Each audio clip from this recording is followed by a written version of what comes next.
I do a painting of Detroit every day and post on my blog, Postcards from Detroit, and sell on eBay. I've done 782 paintings so far. I've missed a couple of days just because we've either had to go somewhere or it just was unavailable because of personal reasons. But I think I've only missed about 4 or 5 days in the 3 years. But I do sell the majority of the paintings. To pick photos to paint, I do go out and go on photo shoots. I like going to places that I've been to before because then I can look for changes. I like looking at new areas where I haven't been before because there's always something new to find. Recently I went into the Shane Park area, which I hadn't been in that area for a while. It's just devastated, but it gave me a vast amount of photos to paint from.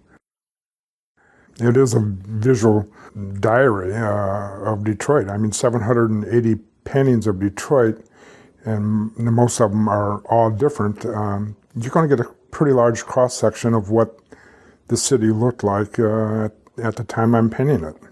A lot of people have talked to me after seeing a painting, and they'll say, you know what, I drove by that and I saw it and I looked at it completely different. And I think I make them look at the city in a different light than they normally do. They start observing more, and maybe I'll slow down and see the city differently. I'm not sure what drives me to paint, but I know what drives me not to paint.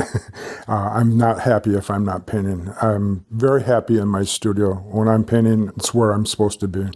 I have the satisfaction of it selling, which is kind of a kick in the ass. It's nice to be able to sell a painting every day. Well, I do worry about running out of images of Detroit to paint, but every time I go to Detroit to shoot photos, it just reaffirms that there's an endless supply of subject material here. The subject is always changing. Something's being torn down, something's being added. Vegetation is taken over. The urban prairie is coming back. Buildings are decaying. It's just an endless source of material. I don't think I could ever run out. That's one of the mysteries of art, is how you decide what to paint. Something just sparks. It's hard. I make a living selling artwork, which makes me happy.